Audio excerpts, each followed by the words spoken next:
Matt Stepp, Dave Campbell's Texas football back here at the El Paso 7-on-7 state qualifying tournament. Here with the head coach of the Bel Air Highlanders, Coach Gary Recoder. Coach, appreciate you taking a few minutes to chat with us today. Thank you for coming out to West Texas, man, and hanging out with us, man. To hang out, eat some good food. We'll talk about that in a minute. Watch some good football. Not humid out here, so it's a nice day. It's a little warm, but it could be a lot worse. We'll right? take it, man. Yeah, we got a little breeze coming through. It's not too bad. Coach, first off, you're entering your second year at Bel Air, and last year you got there. When was your first day at Bel Air? Was it in June? Actually, the day I got the job was actually yesterday, a year from. So May 30th. Yeah. So you're officially happy anniversary. Thank you, man. So you take over late, and that's a challenge in and of itself. And you took over a team that was kind of going through a full rebuild. This offseason, you had a full offseason, normal offseason. No offseason is ever normal, but you had a full offseason with the guys to instill kind of, I guess, tear it down and build it back up again and get your system in. How productive has this offseason been, and how much progress has your ball club made? You know what? As a coaching staff, we're very proud of it. We're very happy. We're in a 14 district, so naturally we're in the playoffs. Mm-hmm. So we got eliminated on a Thursday, had a team meeting Friday, and we were maxing out Monday, and we were ready. We've been at it since November, December already, and it's been good.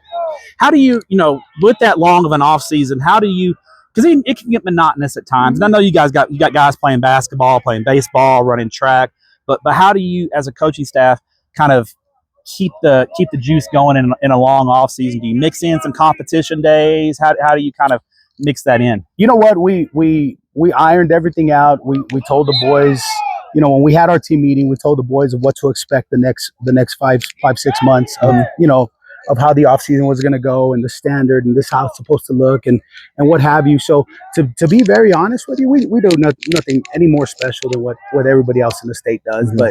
But we feel that we do it right, and we do it the way we do it, and our kids are drinking the Kool-Aid right now. And we've had some really good numbers regarding off season.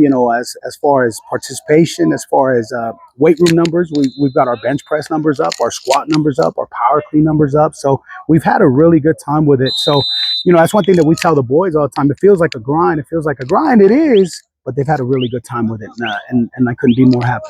You mentioned your guys are bought in, and that could be a challenge, especially after a difficult season like you guys had last year. How proud of you are you of the guys for being bought in and kind of putting last year behind them and moving forward? I know you tend to be a positive guy. Love your Twitter. Cue the bagpipes.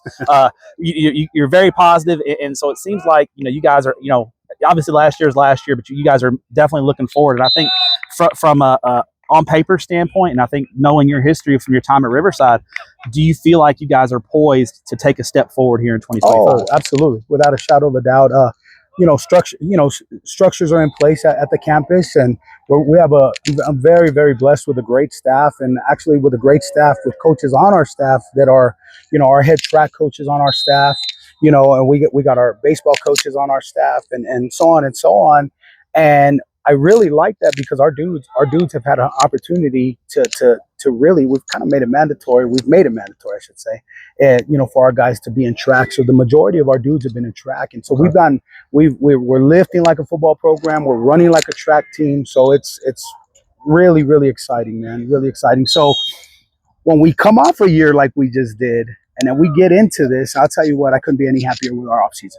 When looking at specifically at some position groups, what are some areas where, hey, we got some spots where some young guys, if they put in the work this offseason and this summer, they get stronger, they get faster, you can win a starting spot. What are some areas where you're still looking for some guys to step up and grab those roles? The guys know, man, every day is an interview, man. So, from our quarterback spot to our DBs, to our O linemen, to our D linemen, linebacker spot is going to be really fun to fill. We just got out of spring ball, had a great spring ball. So the majority of the questions that we had, we just got them answered. Okay. So we're pretty good. We're where we need to be. Never have enough depth, right? No. Of course not. Can never have enough depth. Now, now one more question for you. I've been out to El Paso a few times, and I know I got a few of my favorites. But if I come out here next season, or actually tonight for dinner, I'm staying the night. Where am I going for dinner tonight? Where's Coach Recoder sending me for dinner tonight? Oh man, you know what? My wife and I, we love Al and J's. We love Al and J. Classic. Al and J's good. You can't go It's wrong. Greg Tepper's favorite. Yeah, you can't go wrong there at all, man. L&J. Chile, You got to go to order? Chile con queso steak, man. Okay, chili con queso steak. Yeah, absolutely. I like chili con queso. I like steak. Why not combine them? Porque no los dos. So there you go. Coach Recoder, appreciate it. Appreciate thank you out so here, much. man. And Thank you so much. appreciate what you do for student athletes in the state of Texas. Thank you, man. Thanks, Appreciate it.